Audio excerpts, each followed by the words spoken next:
Plan दिखाने के एक दिन के बाद जब अमित ने राहुल को कॉल किया तो सबसे पहले तो राहुल ने उसका कॉल रिसीव ही नहीं किया।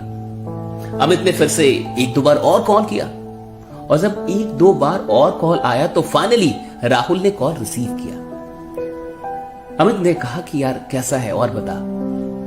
राहुल ने बोला सब कुछ ठीक है, बता क्यों कॉल क्यों किया है। अमित ने कहा कि कल तेरे को प्लान दिखाया था एक, तो तूने क्या सोचा। राहुल ने कहा कि देख मैं तेरे से सीधे सीधे बोल दूं कि मैं ना इन जोड़ने वालों धंधों में नहीं पड़ने वाला और मुझे पता है ये लोगों को बेवकूफ बनाने का धंधा है और मैं ये सब बिल्कुल नहीं करने वाला।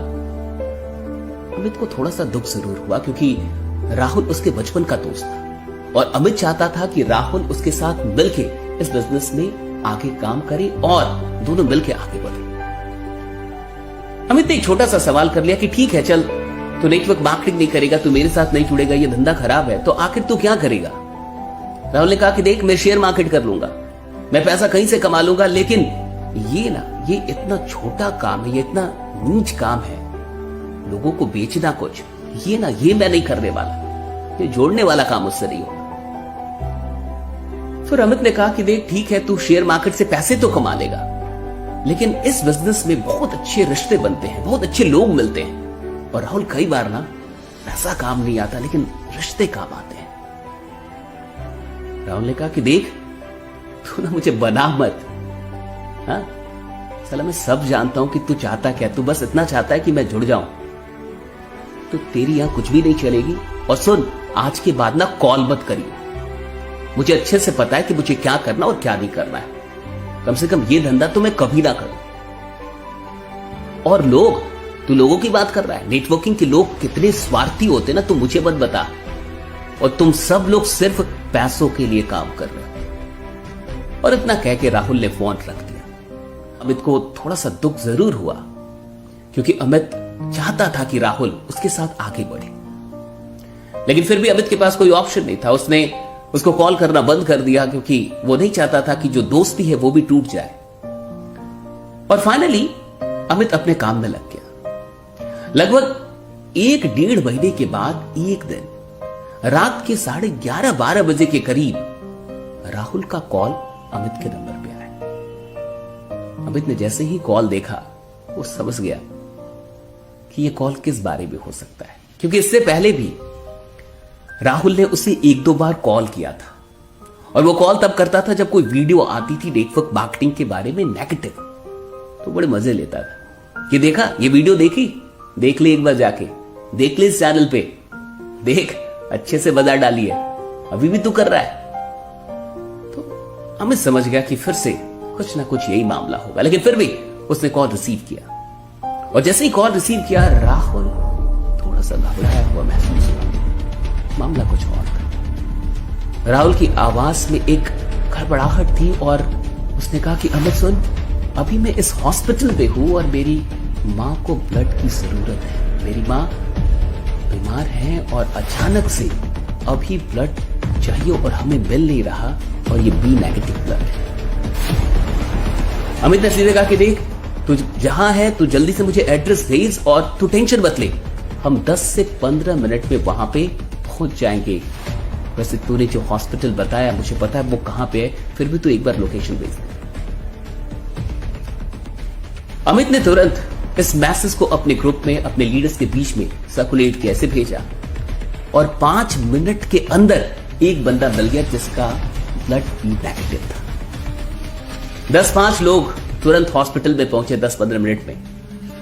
वहां पे राहुल काफी दुखित, और जब ये सब लोग वहां पहुंचे और कहा कि ब्लड मिल चुका है, ये ब्लड दे, राहुल अंदर से तो बड़ा खुश था, लेकिन उसे कुछ समझ में नहीं आ रहा था कि वो क्या बोले और क्या ना बोले। फाइनली वहां पे उसकी मां को ब्लड मिल गया और कुछ देर के बाद अमित और उसके सारे दोस्त वहां से चले गए। अमित ने जाते जाते राहुल से यह कहा कि देख अगर कुछ भी हो तो हिचकना मत, मुझे फ्रैंकली बताना, कहीं भी कोई भी जरूरत हो तो मुझे फ्रैंकली बताना, हम तेरे साथ हैं। 1 से 2 दिन के बाद उसकी मां ठीक हो गई और जब वहां से डिस्चार्ज हो रही थी तो डॉक्टर ने राहुल से कहा कि अगर सही टाइम पे ब्लड ना मिलता तो कुछ भी हो सकता था। राहुल अंदर ही अंदर रोने जैसा था। और जब वो घर पहुंचा तो रास्ते भर में वो सोचता रहा कि वो अमित के बारे में क्या सोचता था, वो नेटवर्क के लोगों के बारे में क्या सोचता था। जब वो घर पहुंचा तो उस रात उससे रहा नहीं गया और उसने अमित को कॉल किया। जैसे ही अमित ने कॉल उसका देखा, उसने रिसीव किया और उसने सबसे पहली बात यही पूछी कि और बता मां कैसी है। राहुल ने कहा कि सब कुछ ठीक है, मां घर आ गई है, ठीक हो गई, सब कुछ बढ़िया है। राहुल को कुछ समझ में ना आया, फिर भी राहुल ने कहा कि देख सब कुछ तो ठीक है लेकिन बस एक चीज ठीक नहीं है। अमित ने कहा क्या क्या प्रॉब्लम बता। कि तूने मुझे अभी तक जोड़ा नहीं। यार क्या फालतू की बात कर रहा है, तुझे ये काम नहीं कर रहा है। और तू ये मत सोच कि हम लोग ब्लड इसलिए देने गए थे या सहायता हम लोगों ने इसलिए की कि हम चाहते हैं कि तेरी जुआनी हो जाए, ऐसा बिल्कुल नहीं है। राहुल ने कहा कि क्या यार, ऐसा मत सोच कि मैं जिंदगी भर नेगेटिव ही रहूंगा। हाँ, मुझे लगता था कि नेटवर्क के लोग सब स्वार्थी होते हैं, और ये मत समझ कि अगर मैं नेगेटिव था तो मैं पॉजिटिव नहीं हो सकता। और अभी तक तूने पॉजिटिव लोगों को टीम बनाते हुए देखा है, अभी तूने नेगेटिव लोगों को टीम बनाते हुए नहीं देखा। ये वो राहुल नहीं है। मुझे जोड़ ले यार, मैं भी चाहता हूं इस परिवार का हिस्सा बनना, मैं भी चाहता हूं ऐसे लोगों के साथ रहना। और सुन, मैं दिखाऊंगा कि टीम कैसे बनती है। ये सारी चीजें हो गई और वाकई फिर राहुल अमित के साथ जुड़ा। और आगे क्या हुआ ये तो कभी और। लेकिन ये कहानी आपको कैसी लगी, ये घटना आपको कैसी लगी, मुझे कमेंट करके जरूर बताइएगा। और मैं आपसे कहना चाहूंगा, अगर आप नेटवर्क मार्केटिंग से नहीं जुड़े हैं तो एक बात हमेशा याद रखिएगा कि नेटवर्कर स्वार्थी नहीं होते। अगर यहां पे पैसों की बात होती है तो इसका यह मतलब नहीं है कि ये सिर्फ पैसों के लिए काम कर रहे हैं। नेटवर्क मार्केटिंग में आपको जीवन के बेहतरीन रिश्ते मिलते हैं, कुछ ऐसे रिश्ते जो खून के रिश्तों से भी बड़े होते हैं। और जिन लोगों को भी ऐसा एहसास है, प्लीज आप कमेंट करके जरूर बताइएगा। और इस कहानी को, इस वीडियो को सिर्फ अपने तक मत रखिएगा, और भी लोगों तक पहुंचाइए। बाकी मैं ऐसी ही और भी कहानियों के साथ आगे आपको मिलता रहूंगा। बने रहिए, जमे रहिए, क्योंकि आपका जीतना सुनिश्चित है। Thank you so much.